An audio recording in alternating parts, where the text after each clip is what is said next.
WDON1204.com. Community focused, globally connected. Find us online at Coleman Global.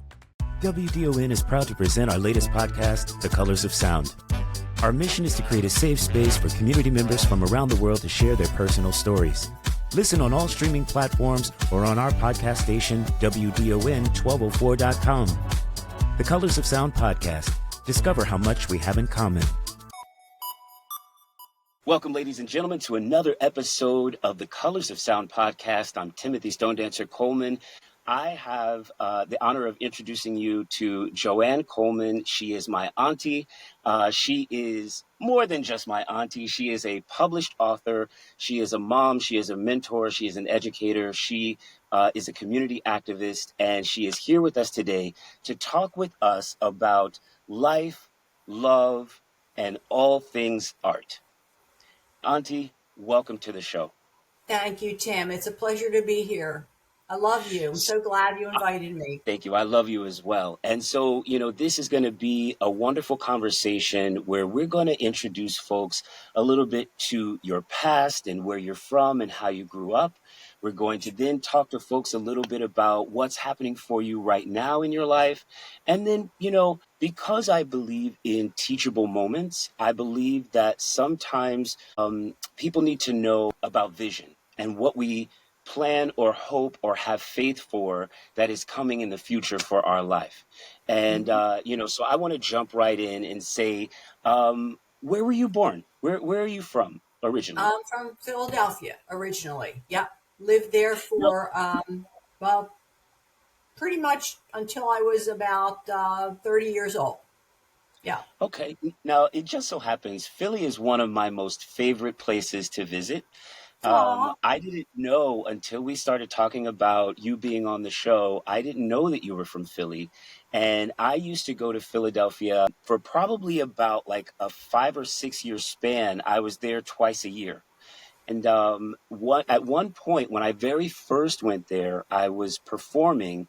And I just felt like, sometimes cities have these cliches, like, Philadelphia is the city of brotherly love, right? Mm-hmm. And, sometimes you go to a place and it's not what the tagline is, but I really felt comfortable there, right? Like I really felt like it was clean. It was like a real comfortable, like kind of environment. How did growing up in Philadelphia impact how you saw the world?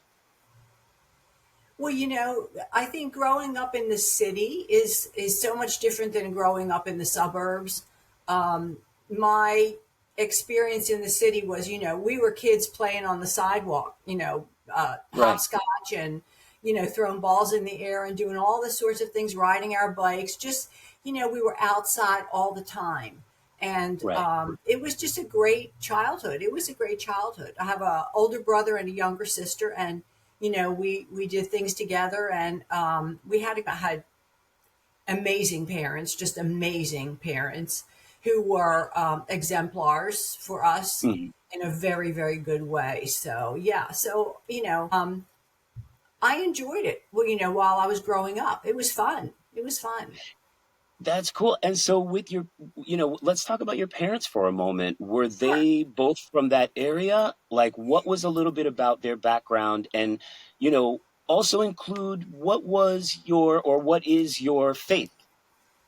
Okay. So my parents excuse me, they've passed, but they were staunch, very strict Catholic, Italian Catholic family. Their parents were born in Italy, in Abruzzi, Italy, in Calabrese. And when two families, my father's and my mother's, traveled and came to Ellis Island and landed in Philadelphia, they lived a mile from each other. And so they became friends, they became family. Then my mom and dad got married. And so my upbringing is strictly Italian Catholic. And if you know anything about Italian parents, they're very strict. They're very strict. My mom more so than my dad. Yeah. He's a little bit lenient. Okay, okay. So when mom laid the law, you could go around and say, "What did you have him wrapped around your finger? Were you daddy's Well, I girl?" wouldn't say that. I would not say that. Maybe as an adult I did, but the thing with me and my siblings is we were never punished, we were never hit because we never wanted to disappoint our parents. And Mm. my dad had this thing where if something was not going the way he wanted it to go, his eyebrow would lift up and we'd be like, okay, okay, I'm done. We just didn't want And to disappoint. We didn't want to right. disappoint. Right. Yeah. And it's so different today, right? Because I share that same type of thing, my parents Yeah. and my father before he passed, and we're a church family as well. Right. And, I remember in church, anytime, you get the giggles or you want to chat with your friend or whatever, mom would Yes. just kind of like lean forward, and it was just that little bit of head tilt, right? And she would look Uh-huh. around and make sure that she pierced her energy right through you so you knew better, and you knew to straighten up. So I definitely get Well, that. my mom did the pinch. So we were pinched on the leg or the arm, and it hurt. So we knew this is not we would, if we were to reach for the last bit of food, we'd get a pinch on the arm like crazy. Like, you are not do that. You are not. So, yeah. I love it. I love it. Yeah. And every family has its dynamic, right? Yes. And one of the things that I love is that there are so many things that sometimes when I'm talking to people now, there are so many things that I repeat that were quotes that dad used to say that Hmm. maybe growing up, I didn't necessarily understand the fullness of what he was talking about. Right. And, one of those favorite phrases, he used to say, a man with no focus is confused, but a man with Mhm. no vision is lost. And it takes me back to what I was saying in the beginning about like as we look to the future and as we have faith about what God is going to bring into fruition in our lives. I think now I'm able to more fully understand vision, and having grown up around two parents that had vision and that kind of like spoke vision onto our lives. Now I'm Yes. really grateful for that upbringing. But when we're teenagers, like we're just growing up, and it's like you say, we're just siblings playing on the street and playing jacks and hopscotch and all the Mhm. things, and enjoying Right. ourselves, right? Right. Right. And I know that a lot of that was like my father and Uncle Ron, their parents, like what they Hmm. instilled in them as they were growing up. So Right. I want to talk a little bit about when you met Uncle Ron, right? Okay. Were you already living in Ohio? Like how did you guys meet? Yes. Yes. I was living in Ohio. I moved to Ohio in 1989 and with my ex husband and my three children. And 3 years later, we were divorced for reasons I'd rather not talk about. But Yeah. it was a very challenging divorce. It was a long divorce. And then for 3 years, it was just me and my youngest son, Andrew. And I said, I don't need anybody. I'm just going to be with Andrew and we're going to do our thing. And I had blessedly gotten a full time management position at Miami Valley Hospital in the cardiology department. I was the manager there. And everybody kept talking about this guy called Coach. Coach. Everybody loved Coach. He was great. Everybody loved him. And but I knew one thing: he was dating. He was dating one of the lab techs at the time. So I Okay. never really met him, but we were at a barbecue one time for the hospital staff, like the department staff, and I saw him, and I was Uh-huh. like, "Oh my God, this guy, he is like crazy handsome, crazy." Your uncle was handsome. He was Yes, he dapper. was. Yes, he He was. was He dapper. carried it. He carried it. He did. And I thought, man, I wish I could meet somebody like that. Well, we wound up going to another house party and he was there and he started circling around me, and he was with the girl that he was dating or supposedly dating. And I said, I don't understand what you're doing here. You're with Lori. And he said, no, he said, we're just friends. I like to get to know you. And I'm like, well, I don't know. I don't think that's such a good idea since I work with her. And so on my way out of that party, he slipped me his phone number. And Mm, he said, call me and we can meet for coffee or a drink or something. So I hesitated, I waited. And my daughter, Kristen, I told her, and she said, Mom, go and listen to his story. You know, maybe they are just friends. You never know. So I called him and I said, do you remember me? And he said, well, how can I not remember you? And I thought, okay, that's slick. That's really slick. So we met for a drink at the Peerless Mill, where we eventually got married, and we fell in love from that evening on. It was like it truly was like love at first sight, and he had all the qualities that in that short amount of time I realized that he had all the qualities that I had wanted in my life for me. Yeah. that's so Yeah. sweet. That's a great Yeah. story. Well, you know, Tim, and this is the funny one of the little things that he did that made me realize that after we had a drink at the Peerless Mill, we went to the Argon District where he lived, and we went to another restaurant, and we were sitting at the bar, and this guy came up beside me, and Ron was talking to someone else, but he knew that there was a guy next to me trying to get in to talk to me. And he gently placed his hand on my knee and squeezed it as if to say, I'm here. That's And right. that spoke volumes to me. I felt so safe. Mm, And that's the way he's made me feel all of our life together, safe and secure and loved. Yeah. that's Yeah. powerful. That's I'll powerful. never forget that. Never. I think a Mm. lot of people long to be with someone where you know if you're in a room with someone, whether they're looking at you or not, no matter what's going on, they got you. How many children do you have? So I have three, and your Uncle Ron had three, of course, and you know them. My oldest son, Matthew, right now he's 51, and then Kristen is 48. She'll be 49 in June. She lives in Columbus, and Matthew lives in Centerville, 2 miles from me, 3 miles from me, so it's great. Nice. And Andrew lives in Arizona. He has three successful restaurants out there. So if you're ever in AZ, Phoenix area, Yes. you need to go. And he's my baby. I love him dearly. I love all my children. They've been so supportive for me. I don't know what I would do without them.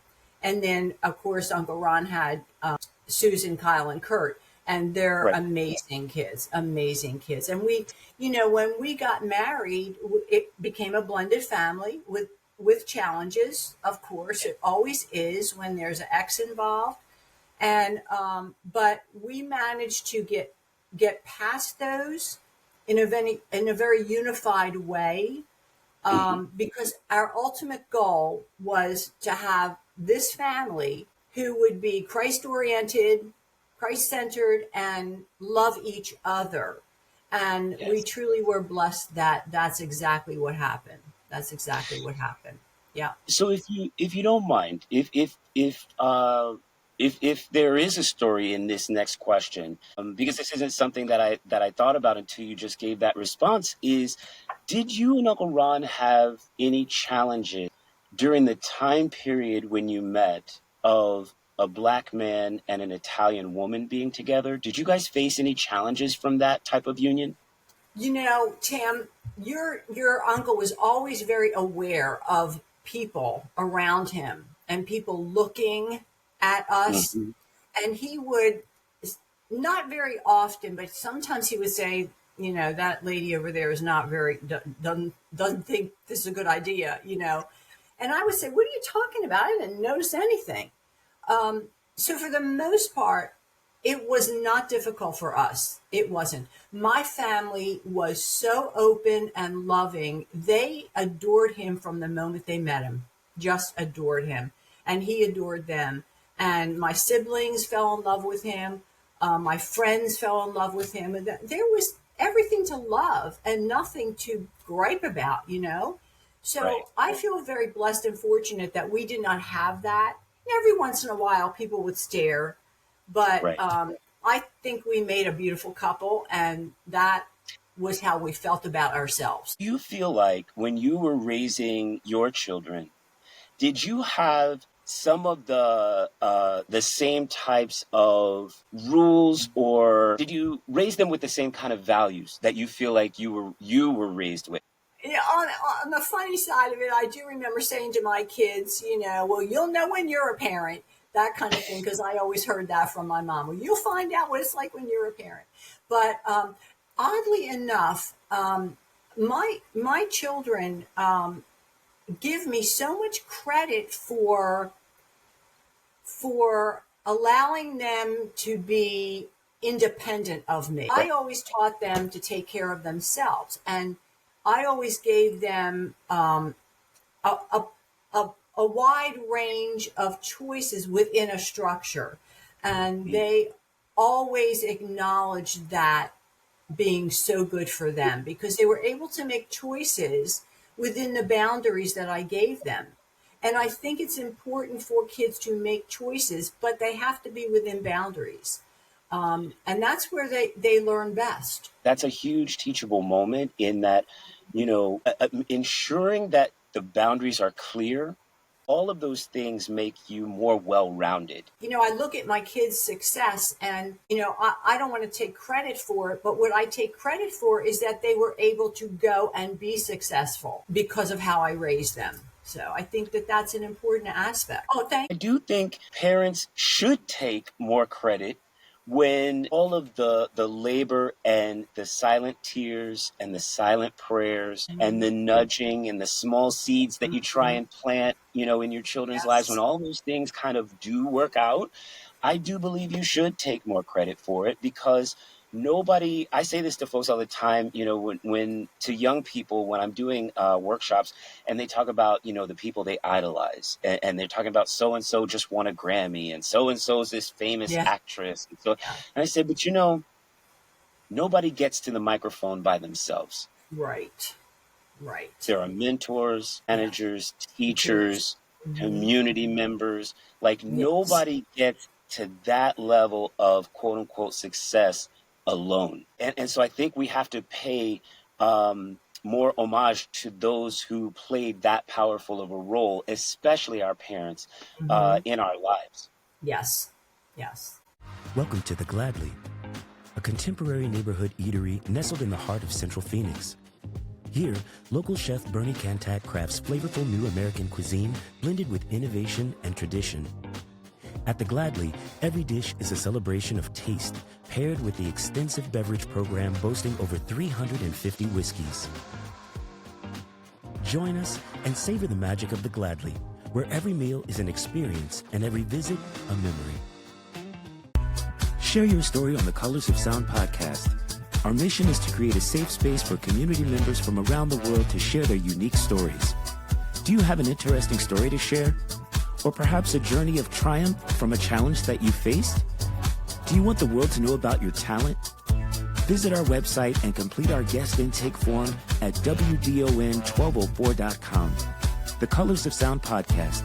Discover how much we have in common. Welcome back, everybody. It's Timothy Stone Dancer Coleman here with the Colors of Sound podcast. This is our interview with my auntie, Miss Joanne Coleman, published author, mom, community activist, educator, and so much more. I want to take a moment, Aunt Joanne, and talk to you a little bit about your book. So for anyone that doesn't know, let's give them just a general overview before we go into a lot of detail. Let's give them a general overview of what happened to cause you to write this book. Okay, sure. So in May of 2014, I was diagnosed with lung cancer. And I was a non-smoker, so nobody expected to find lung cancer on me. But they found it inadvertently through a CAT scan on my abdomen because I was having some abdominal problems. And so they called and said, there's everything's good with your abdomen, but there's a spot on the back of your right lung. And I'm like, okay. And the nurse said, well, were you sick? Did you have a virus? Did you have pneumonia? And I said, no. And so the radiologist never said this is suspicious, nothing. They just kept suggesting another scan and another scan. So the scans actually started in March. And then in May, they finally, my family doctor said, look, we're not going to play around with this. You know, it's probably rare that you have lung cancer, but we're not going to play around with it. He set me up with a pulmonologist. I had a biopsy, and I was, and I say in my book, I was in the worst possible place to hear the worst possible news. I was at Walmart shopping, food shopping, because I had to get out of the house because I was waiting for that phone call. And he called me right in the middle of the freezer section, and he said, I'm really sorry to say this on the phone, but it's cancer. And it's the non-smoking type of cancer that women your age kind of are starting to get. And I said, well, is it curable? And he said, well, it depends on whether it's in the rest of your body or not. So we'll do a PET scan. So long story short, they did the PET scan. It wasn't anywhere else, thank God. And they set me up for surgery. So I had a 6-hour robotic surgery to remove this bottom part of my right lung. And I recuperated actually that whole year it took me. However, before my surgery, I was still teaching. And one of my students came in with a gift, and it was a leather-bound journal. And she said, Miss Coleman, my mom said that she thought you might like to write about your journey. And I said, well, what a beautiful gift, So she gave that to me, and I actually not dedicated, but I mentioned her in my book. Sweet, sweet student. And I started writing every day. And it's very raw. It's very honest. It's pitiful. It's sometimes joyful. It's sometimes hopeful, but it's every feeling that I had every day. And so I would show it to Uncle Ron, and he would read it, and he'd say, you have to make this a book. You have to. I'm like, I am not an author. I'm not going to make this a book. This is personal. This is my story. This is me. But the more I wrote, Tim, the more I realized the gifts that cancer gave me. And that sounds really ridiculous to say, but you're closest to God when you're suffering. And in that time period, although I've always been a Christ follower, it hit me like a ton of bricks that this is it. I'm going to die, and I'm going to know God, and I am going to listen to his word. I'm going to read his word. I'm going to pray every day, and I'm going to be hopeful. And so every day I made an entry, and I attached a verse to it that was appropriate for me that day. And I sent the manuscript to an old mentor of mine, a professor from my undergrad, who's a dear, dear friend, and he has a small publishing company. And I sent it to him thinking, oh, he's going to say, this is ridiculous. Come on. But he texted me back, my God, this is amazing. We have got to publish this book. He said, which really hit me hard. He said, my wife died of ovarian cancer, and the only thing I have left of her is a list of doctor's appointments. She would never share anything about how she felt. He said, we have got to publish this book. And so the book was published. Yeah. First time through him on Amazon. And then most recently it was picked up by Higher Ground Books and Media. Love that company. It's a very Christian-based company because my mentor, he retired. You dropped a few $1 million nuggets in that explanation, right? So I don't want to push past a couple of these things. Like, I think we need to lean into a couple of those things.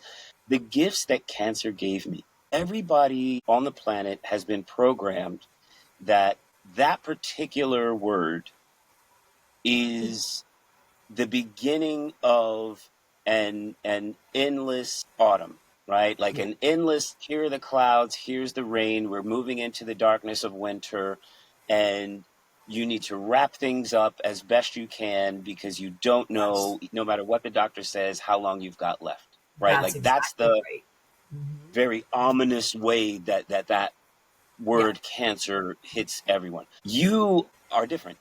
I want to start with that. You're a different type of person in that you acknowledge that there were gifts inside of this diagnosis. Yes. I want to support that by saying, when I read the book, I'm a very visual person. Mm-hmm. And I was visualizing each of these scenes that you're talking about as you are going into surgery, as you are waking up, coming out of surgery, as you are realizing all the different things that are plugged into your body, as you are Mm-hmm. trying to Breathe. put your, just breathe. Like, I mean, like at the very basic Literally. level, Literally. literally just breathe. And Yeah. the newfound pain that came with each inhale. Yes. But what you do is you are giving scripture, you are giving positivity. Like each thing is raw. Some of it made me like extremely nervous. Like if I didn't know you and know that we would be having this conversation, or know that I could reach out and send you a text message or call, I'd be like, oh my God, did she make it? Oh my God, did she? Like every page I was like, oh my God. Yeah. Because Wow. we don't usually read something that is, how you have said it already, something that is so raw, Yeah. something that is so honest and unfiltered.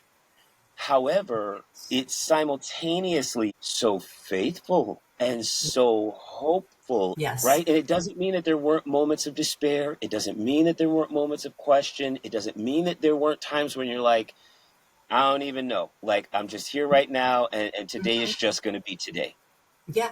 Mm-hmm. That's right. But that's all wrapped around your faith. What would be something that you would say to folks on that first day of diagnosis? So the first day is the worst day, of course. Um, I remember coming home from that store and just getting out of the car and dropping to my knees in my garage. And Uncle Ron came out to meet me, and he and I cried. And I said, I've got cancer. I've got cancer. And he took me into the house and he sat me down, and I cried and cried and cried. I said, I'm going to die. We've got to tell the kids I'm going to die. And he let me cry for a little bit, and he said, okay, that's it. That's it. You are blessed because you have people around you. You have me, you have your family. I know people who have nobody and have cancer. Nobody. So let's move on with getting you, you know, getting your surgery, doing what you need to do to heal. And Mm-hmm. from that moment on, although I still had bad days, as evident in the book that I journaled every day, but from that moment on, I realized the selfishness of me thinking that, I have all these people around me that love me and are going to give me support and are going to take care of me and are going to be with me. And most of all, I had Uncle Ron. And he literally dressed my wounds, gave me a shower. He did everything for me, everything. He would not let me miss a nap. He was just perpetually looking after me. So I realized that that's a gift. That's a gift I didn't realize I had. That's one of the gifts. The other gift is it brought me closer to Christ, even more so. And that's definitely a gift that, allowed me to approach the throne of grace, like I say in the book, with confidence and with hope that I was going to be okay. Yeah. So one of the other points I wanted to make about the book is that it's not just like, this is a book that's also good for people who are related to someone who has a cancer Yeah. diagnosis. Yes. Yes. What do you Absolutely. feel about Yes. that? How do you feel about that? Um, you know, um, I think that when Uncle Ron read it, when it was finally published and he read it through, I think he realized the value that I had in him in my life Mm, at that point. And I think that family needs to realize that they are valuable to that person, and right. that that person is going to rely on you to mentally help them, emotionally help them, physically help them, and spiritually help them. You're right. The book is very, very raw, and it might even be uncomfortable for some people to read. Hmm. I know I've had friends that have had cancer, and they said they couldn't get through it. You know, not anything against my writing, but they couldn't get through it, and I understand that because it's very, very raw. Yes. Well, because you know what, and I guarantee you it's not because of your writing. I don't have cancer. None of those things.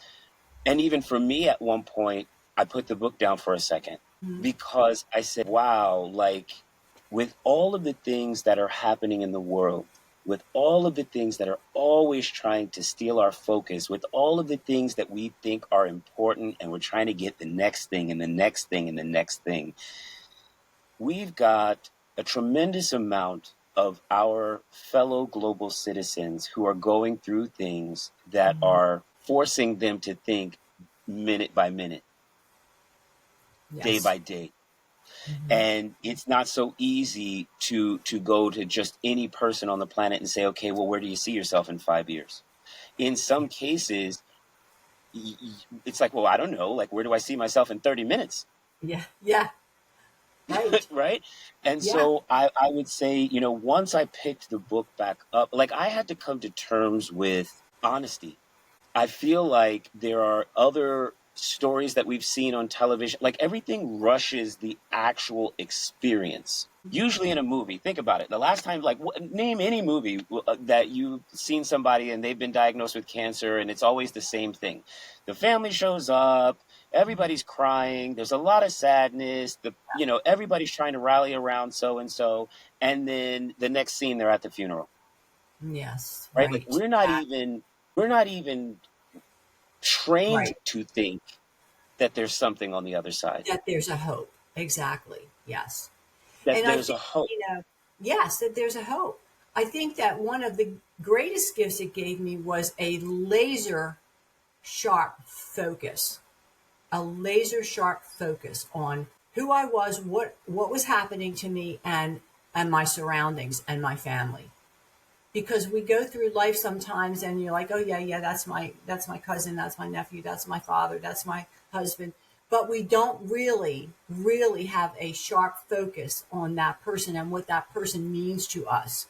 And I think that that's one of the greatest gifts it gave me, an That appreciation is for so that. powerful. All right, well, we're going to take a quick break. And when we come back, we're going to talk about some other really good stuff. I'm not even going to let folks know what it's going to be. I want them to hang with bated breath until we come right back. Folks, thank you so Okay. much for listening today. We'll be right back with more with Joanne Coleman right after this. Check your pulse and turn off your phone. Get ready to be entertained.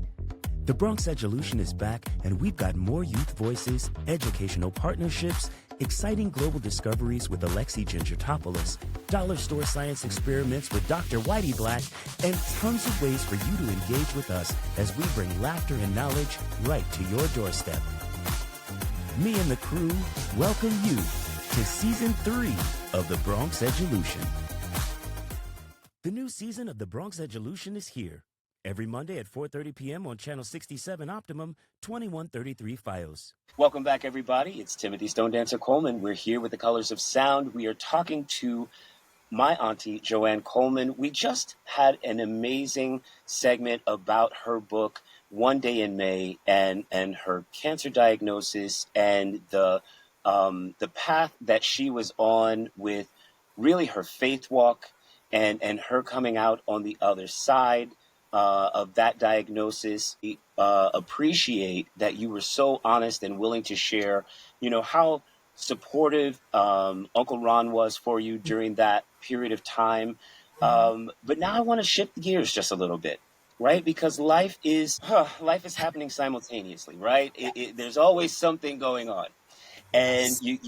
you accomplish one thing, or you get over one thing, or you move past one thing, and then here's something else to greet you, at the next doorbell ring. So talk to me a little bit about Uncle Ron and his diagnosis, um, and kind of how the things that were happening to his health, how that all played into not only the span of time that was really honestly still during like the edge of your recovery time, right? When that first Yes. kind of Most settled of it. in. So what was going on? What happened like soon after that? So, well, back in 2006, he was diagnosed with breast cancer. And he went on a mission to spread awareness for men's breast cancer. And then he had a mastectomy, and he had 4 rounds of chemo, which he tolerated very, very well. And I felt like he didn't even need my help with anything because there was nothing I could do for him. He was totally independent. So he recovered from that. And then after my lung cancer, well, let me go back to 1998 because he was diagnosed with cardiomyopathy, which is 33% deadly, 33% paralyzing, and 33% maybe you're going to recover. He was the 33% that recovered. So he got over that, and then he had the cancer. And so now after my diagnosis, he had DVTs, blood clots in his legs. He had knee surgery. He was diagnosed in March of 2021 with Addison's disease, which is a hormonal and metabolic disease that messes you up. And so you have to be on prednisone every day. And then he had a thyroid problem, and he had to have thyroid surgery. And then he got breast cancer again on the other side. So he had a biopsy, he had a lumpectomy, he had 3 or 4 surgeries this summer before he passed. And so the last one was a right side mastectomy. They took off his breast, and he was fine. As always, he comes out on the other side of everything like a Superman. And so he went back to school after Labor Day, and on September 6th, he came home from school. He said, "I'm really, really tired." And I said, "Well, I understand that. You're tired every day. Go take your nap." It's first day with kids. And he said, "No, it's different. My head is tired. It's a tired head." And I said, "Well, just go take your nap, and I'm going to exercise class when I come back. We'll see what's going on." So usually when I come back from my exercise class every afternoon, he's sitting up in the sofa and watching TV and waiting for me to come home to ask me how my workout was. So I came home that day, and he was not on the sofa. And I thought, that's really weird. He must really be tired. Those kids must really have done something to him. So I went back to the bedroom, and he was kind of semi-sleeping, and he started to mumble a little. I thought, well, I'll just let him sleep a little bit longer. He deserves it. And I went and took a shower, and I came out, and he was mouthing something to me. And I thought, what? And I started to get annoyed. I go, "What are you saying? What's wrong with you?" And he was trying to say, "How was your workout?" But he couldn't get it out. And I realized at that moment, okay, something is wrong. Drop the towel. Get on the phone. I did all the signs for a stroke, and they were all positive. Called 911, even while he was motioning to me, no squad, as is just like him. That would be just like him, yes. The squad came. They assessed him as an active stroke, took him to Miami Valley South. I called my son Matt right away, and he and Leslie and my grandson met me at the hospital, and they said, "Well, we found a blood clot in his right carotid artery. It's huge, and we're going to care flight him to downtown." And I thought, okay, I worked in a hospital long enough to know that care flight is not a good word to use when it's your family. So we all hightailed it downtown to Miami Valley Hospital, Maine, and he was in surgery for about a good 2.5, 3 hours. They did an intricate surgery, which probably, based on what my doctor says, should have killed him. So the stroke was a massive stroke. He had the stroke. It was a massive stroke. And then he spent some time in neuro ICU. He spent a few days in the step-down unit. Then they sent him to the rehab center. But his whole left side was paralyzed. He couldn't use it. He couldn't raise his arm. He couldn't do anything. And he had a very flat affect. So it was very, very sad and very heavy. And he was good for a little bit. And he did some therapy, but he just couldn't do it. He just couldn't do it. And the conundrum is when you have brain damage, if you sleep, your brain is healing. But if you sleep, you're not doing physical therapy, so you're not healing. So that was, yeah. So, so then, like 4 days later, after he was admitted to rehab, he wanted to go back to bed and sleep, sleep, sleep. That's all he wanted to do. And I sat by his side. He took a nap. When he woke up, he said, I have a really bad headache. And I thought, my gosh, what's that about? I scrambled out to get a nurse, a doctor, anybody. By that time, he was writhing in pain, just holding a pillow, writhing back and forth. His eye, he kept saying his eye, his eye. And I went, I said, look, we have to get a doctor in here right now. And right before that doctor came in, he mouthed to me, I love you. And he was gone. He went unconscious. They couldn't revive him. So they ambulanced him to Kettering Hospital, where he was pronounced brain dead from a massive bleed that went down to his brainstem, all across his brain to his brainstem. They showed us the CAT scan. It was really bad. And so he was on a ventilator, and the doctor said there was nothing we could do. Any intervention would have made him worse. He said, so what do you want to do? And I said, I'm his, durable power of attorney, but what do I want to do? I know what he wouldn't want to do. And he would not want to live like a vegetable on a ventilator. So I said, he said, well, we can let him go organically. We can't take the ventilator out for 48 hours based on Ohio State law. I guess that gives time for family to come in. So they sent him to the ICU, and they said, he's not going to make it even a day. Everybody came in, the family came in, the kids flew in. We were all there, and he passed away organically at 5:30 the next evening. We watched his heart rate go down. We watched his blood pressure go down, and it was tough, Tim. It was very, very tough. Very tough. Yeah, I mean, that's very heavy, right? Yeah. And one of the things that it was interesting to me about the experience that he went through is that he was actually cured from cancer, correct? Like once he had Yes. that second Yes. mastectomy, like he didn't Yes. die from cancer. He didn't die from Yeah. breast cancer. Yeah. It was from the blood clot and from the Yes. brain bleed. Like it was a whole Yes. other thing that happened. Yes.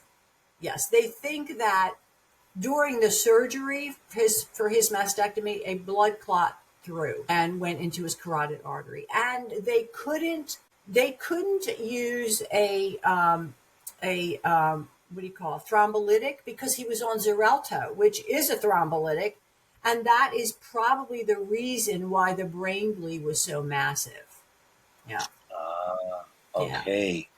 Yeah. Wow. So that's Yeah. heavy, right? It is. And yeah, no, I mean, like, and this is real life, right? This is real This is life. what Yes. happens. And so, in the aftermath, and Uncle Ron passed away. When was this? September 21st, he was declared dead, but I really feel like he passed away the 20th in that rehab center when he went unconscious. There was no Yes. response, not at all, not to pain stimuli, nothing. Yeah.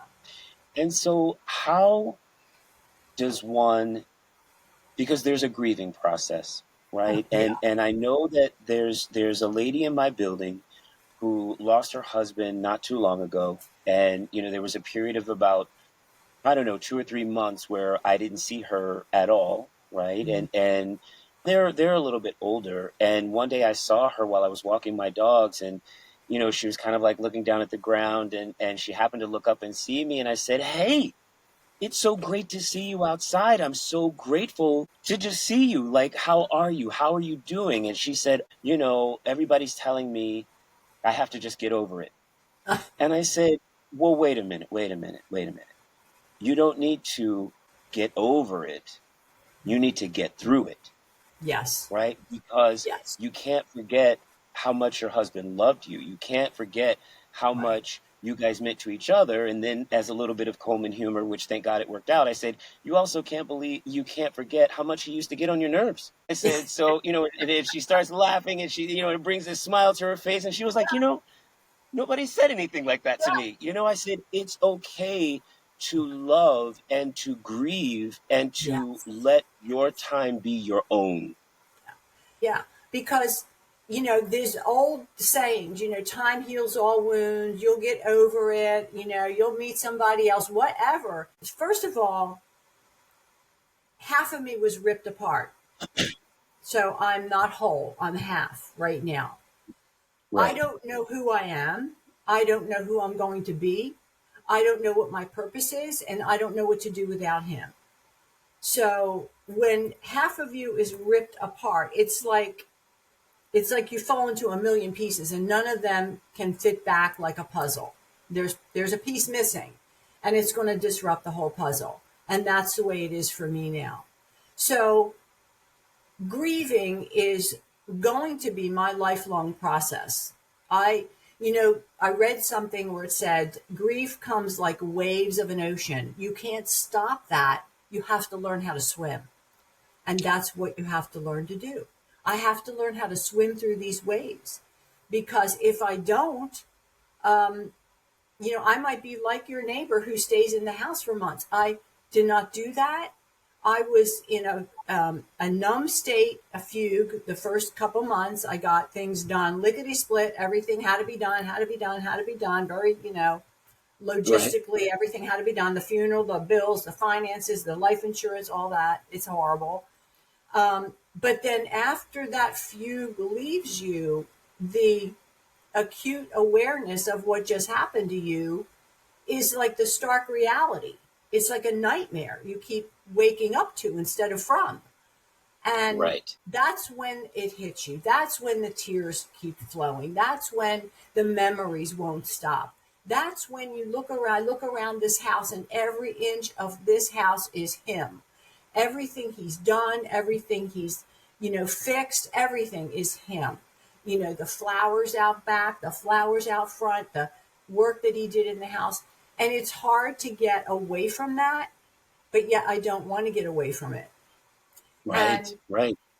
and believe it or not, and I was talking to another widow about this at my grief share group. I feel close to him when I'm grieving and crying.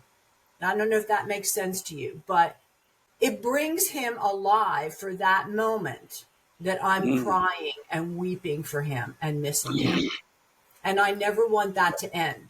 So will I get over it? No, I will not get over it. I might get better as my days progress and I begin to have hope that things are going to be okay.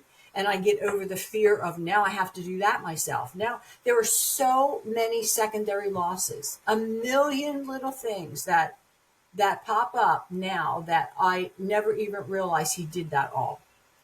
So those are the things that hold you in grief. They kind of lock you in that state. So you can't get out even if you try. But the best you can do is swim. That's the best you can do.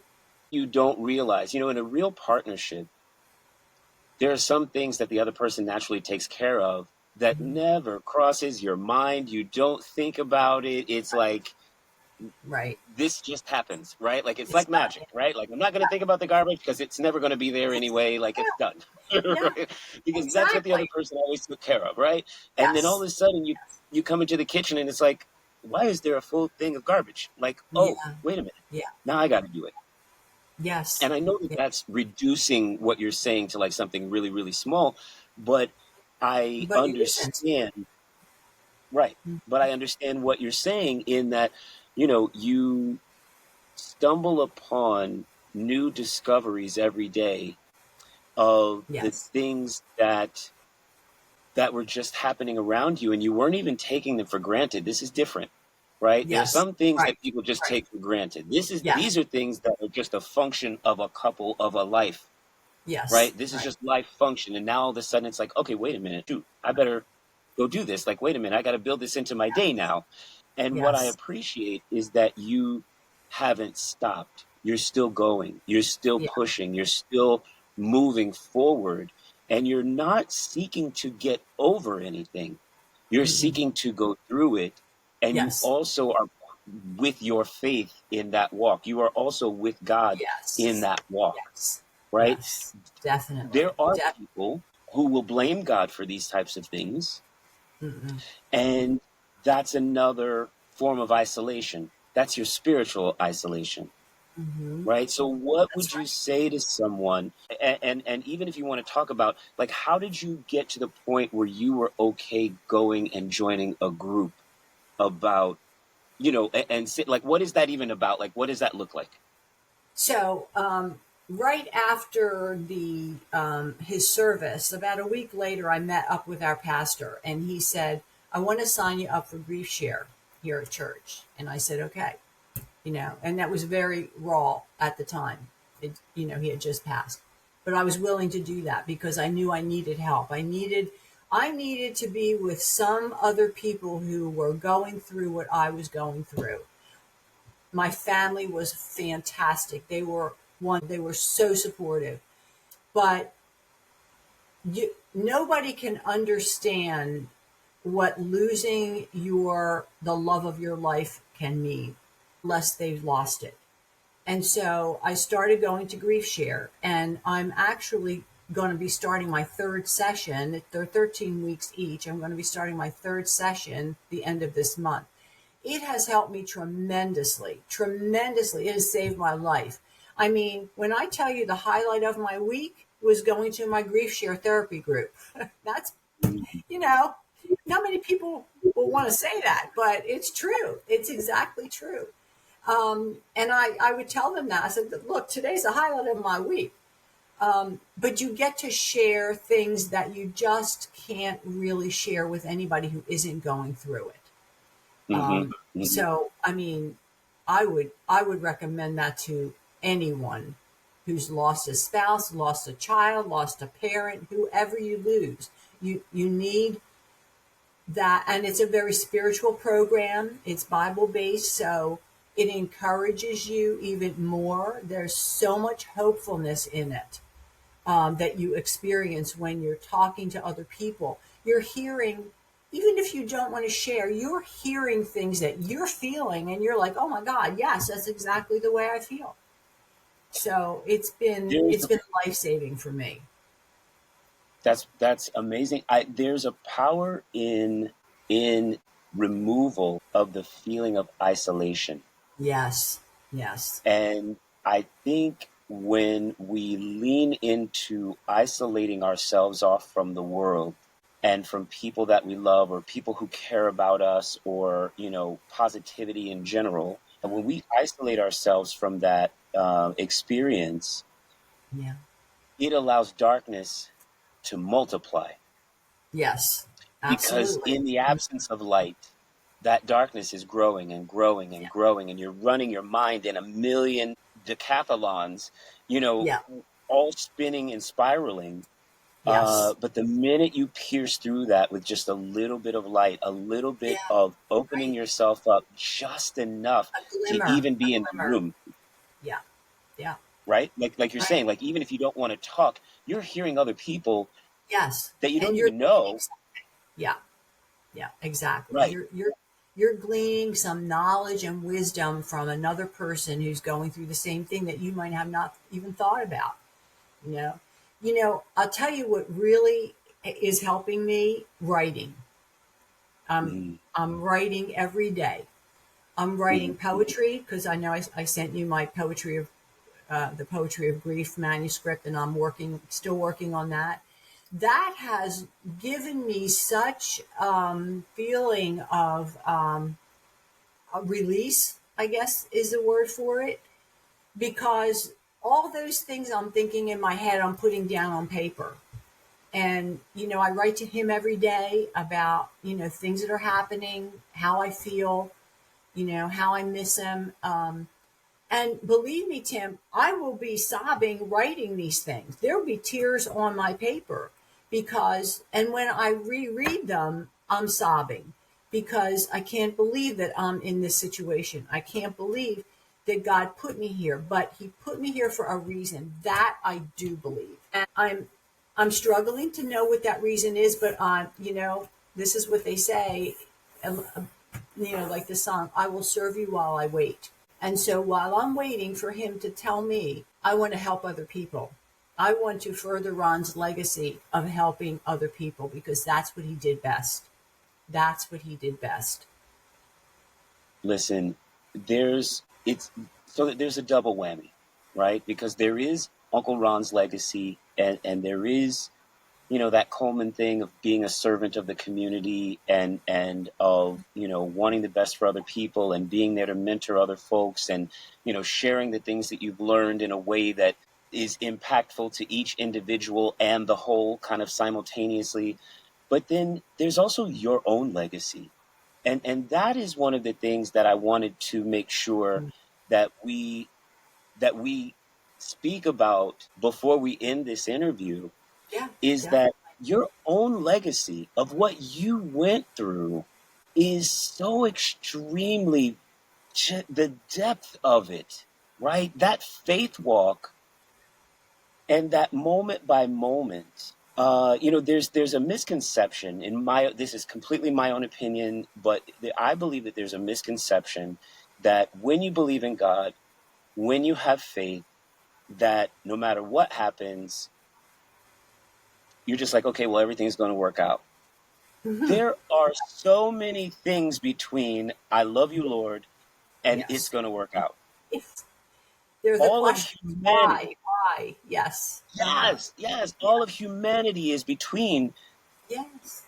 the ends of that spectrum. The puzzles of your life are between those two things. Yes. Out, walking through it is very, very hard and challenging. And at church this morning they were talking about First Peter 4 and suffering. How suffering is what we were meant to do because Christ suffered for us. So, and here's my testimony, but he was with me every step of the way. Here's the thing. Somebody said in Grief Share, well, why doesn't God answer our prayers? And I got to thinking about that. And I came home and I thought, let me write down how many times he answered my prayers that I didn't even know were answered at the time. And I had a list of things.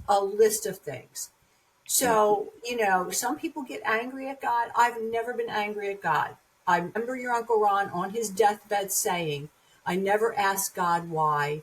I thank God I'm still alive. That's the way he was. That's the Wow. way he was. Yeah. Wow. It's such a easy fallback to get angry, Yes. um, to lean into your anger, to give yourself more reasons to be angry, Right. Permission to with be God, angry. Yes. right? Permission to be angry. But I think it's revolutionary to give yourself permission to grieve, to Mm-hmm. still love, to Mm-hmm. still appreciate, to still keep going, like every day, taking that one step. If all you can accomplish is one Yes. thing today, Yes. it's the one thing you needed to accomplish today. Right. Right. And Right. that's And what was meant to happen. yeah, I do that every day. I said, okay, I did that. I took the car to get washed. I never did that before, but hey, that's great. You Yeah. celebrate those small moments, Yeah. because and what I'm receiving from you is because in the celebration of those small moments, you are slowly rebuilding and rebuilding and rebuilding and rebuilding, and you are still becoming the person you were meant to be without knowing all of these other things were going to happen in your life, Yes. because Thank your journey is millions and millions and millions of people who don't have a voice or feel like they don't have a voice. Oh, It's Tim, their thank you journey for too. saying that. Thank you. Thank you for saying that. I appreciate Listen, that. I appreciate you so much. Thank you for what you're pushing out into the world. And I know that, maybe if you had your choice, you'd be writing different things and pick a Yeah. different set of experiences, right? Well, he's Um, given me a lot of material for sure. Amen. You know, they say that when your loved one dies, you embellish their characteristics. Like, oh, yeah, he Mm. wasn't really like that. But I could tell you honestly, and I'm sure he was just like that. What I hope people latch onto, what I hope that they hold on to, are all of the yummy nuggets that you are sharing, that are seeds that, if people will just give a little bit of sunshine to the seed, they're going to grow and they're going to manifest, and they're going to create a pathway for people to get out of wherever they are. Mm-hmm. Yes, I hope so. Thank you. And thank you so much for being here with us on this episode. Thank you. God bless you, Tim. WDON1204.com. Community focused, globally connected. Find us online at Coleman Global.